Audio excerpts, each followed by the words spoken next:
जय श्री राम जी का आशीर्वाद हम सब पर बना रहे। आज हम श्री रामचरितमानस में 21वें मास पारायण का भाग दूसरा पढ़ेंगे। पढ़ने से पहले अपने गुरुदेव के चरणों में नमन करते हैं।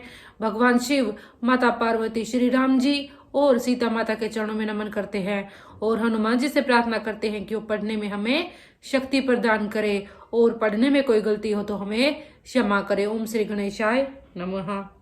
उन्होंने लक्ष्मण जी सहित पल भर में सब किसी से मिलकर उनके दुख और कठिन संताप को दूर कर दिया। श्री रामचंद्र जी के लिए यह कोई बड़ी बात नहीं है। जैसे करोड़ों घड़ों में एक ही सूर्य की छाया एक साथ ही दिखती है। समस्त पुरवासी प्रेम में उमंग कर केवट से मिलकर उनके भाग्य की सराहना करते हैं। श्री रामचंद्र जी ने सब माताओं को दुखी देखा, मानो सुंदर लताओं की पंक्तियों को पाला मार गया हो। सबसे पहले राम जी के कई से मिले और अपने सरल स्वभाव तथा भक्ति से उसकी बुद्धि को तर कर दिया। फिर चरणों में गिरकर काल कर्म और विधाता के सिर दोष मंडकर श्री राम जी ने उनको सांत्वना दी। फिर श्री रघुनाथ जी सब माताओं से मिले। उन्होंने सबको समझा बुझाकर संतोष कराया कि हे माता, जगत ईश्वर के अधीन है, किसी को भी दोष नहीं देना चाहिए। फिर दोनों भाइयों ने ब्राह्मणों की स्त्रियों सहित जो भरत जी के साथ आई थी, गुरु जी की पत्नी अरुंधति जी के चरणों की वंदना की और उन सब का गंगा जी तथा गौरी जी के समान सम्मान किया। सब आनंदित होकर कोमल वाणी से आशीर्वाद देने लगी। तब दोनों भाई पैर पड़कर सुमित्रा जी की गोद में जा चिपटे, मानो किसी अत्यंत दरिद्र को संपत्ति से भेंट हो गई हो। फिर दोनों भाई माता कौशल्या जी के चरणों में गिर पड़े। प्रेम के मारे उनके सारे अंग शिथिल हैं। बड़े ही स्नेह से माता ने उन्हें हृदय से लगा लिया और नेत्रों से बहे हुए प्रेमाश्रुओं के जल से उन्हें नहला दिया। उस समय के हर्ष और विषाद को कवि कैसे कहे, जैसे गूंगा स्वाद को कैसे बतावे। श्री रघुनाथ जी ने छोटे भाई लक्ष्मण जी सहित माता कौशल्या से मिलकर गुरु से कहा कि आश्रम पर पधारिए। फिर मुनीश्वर वशिष्ठ जी आज्ञा पाकर अयोध्यावासी सब लोग जल और थल का सुविधा देख देख कर उतर गए।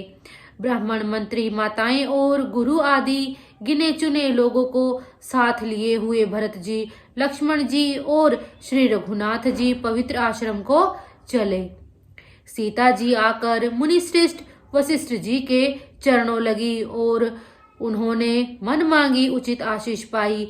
फिर मुनियों की स्त्रियों सहित गुरु पत्नी अरुंधति जी से मिली। उनका जितना प्रेम था वह कहा नहीं जाता। सीता जी ने सभी के चरणों की अलग अलग वंदना करके अपने हृदय को प्रिय लगने वाले आशीर्वाद पाए। जब सुकुमारी सीता जी ने सब सासुओं को देखा तब उन्होंने सहम कर अपनी आंखें बंद कर ली। सासुओं की बुरी दशा देखकर उन्हें ऐसा प्रतीत हुआ मानो राजहंसिनियां बधिक के वश में पड़ गई हों। मन में सोचने लगी कि कुचाली विधाता ने क्या कर डाला। उन्होंने भी सीता जी को देखकर बड़ा दुख पाया। सोचा, जो कुछ दैव सहावे वह सब सहना ही पड़ता है। तब जानकी जी हृदय में धीरज धरकर नील कमल के समान नेत्रों में जल भरकर सब सासुओं से जाकर मिली। उस समय पृथ्वी पर करुणा छा गई। सीता जी सबके पैरों लग लग कर अत्यंत प्रेम से मिल रही हैं और सब सासुएं स्नेहवश हृदय से आशीर्वाद दे रही हैं कि तुम सुहाग से भरी रहो, अर्थात सदा सौभाग्यवती रहो। सीता जी और सब रानियां स्नेह के मारे व्याकुल हैं। तब ज्ञानी गुरु ने सबको बैठ जाने के लिए कहा। फिर मुनिनाथ वशिष्ठ जी ने जगत की गति को मायिक कहकर, अर्थात जगत माया का है, इसमें कुछ भी नित्य नहीं है, ऐसा कहकर कुछ परमार्थ की कथाएं कही। फिर वशिष्ठ जी ने राजा दशरथ जी के स्वर्ग गमन की बात सुनाई, जिसे सुनकर रघुनाथ जी ने दुख पाया और अपने प्रति उनके स्नेह को उनके मरने का कारण विचार कर धीर धुरंधर श्री रामचंद्र जी अत्यंत व्याकुल हो गए। वज्र के समान कठोर कड़वी वाणी सुनकर लक्ष्मण जी, सीता जी और सब रानियां विलाप करने लगी। सारा समाज शोक से अत्यंत व्याकुल हो गया, मानो राजा आज ही मरे हों। फिर मुनि श्रेष्ठ वशिष्ठ जी ने श्री राम जी को समझाया। तब उन्होंने समाज सहित श्रेष्ठ नदी मंदाकिनी जी में स्नान किया। उस दिन प्रभु श्री रामचंद्र जी ने निर्जल व्रत किया। मुनि वशिष्ठ जी के कहने पर भी किसी ने जल ग्रहण नहीं किया। दूसरे दिन सवेरा होने पर मुनि वशिष्ठ जी ने श्री रघुनाथ जी को जो जो आज्ञा दी, वह सब कार्य प्रभु श्री रामचंद्र जी ने श्रद्धा भक्ति सहित आदर के साथ किया।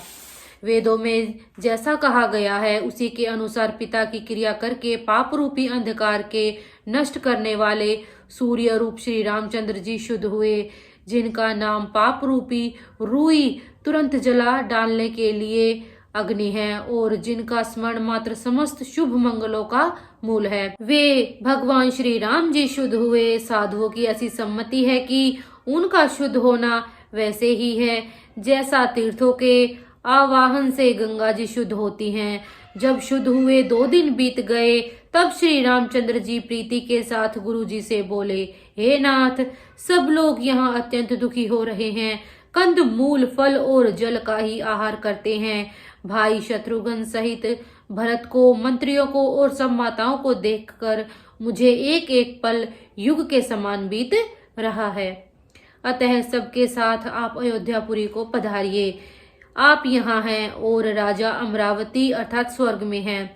अयोध्या सुनी है, मैंने बहुत कह डाला, यह सब बड़ी ठिठाई की है। हे गोसाई, जैसा उचित हो वैसा ही कीजिए। वशिष्ठ जी ने कहा, हे राम, तुम धर्म के सेतु और दया के धाम हो, तुम भला ऐसा क्यों न कहो। लोग दुखी हैं, 2 दिन तुम्हारा दर्शन कर शांति लाभ कर लें। श्री राम जी के वचन सुनकर सारा समाज भयभीत हो गया, मानो बीच समुद्र में जहाज डगमगाया गया हो। परंतु जब उन्होंने गुरु वशिष्ठ जी की श्रेष्ठ कल्याण मूलक वाणी सुनी तो उस जहाज के लिए मानो हवा अनुकूल हो गई। आज हम यहीं तक पढ़ेंगे। आपको वीडियो कैसी लगी कृपया कमेंट बॉक्स में जरूर बताइए।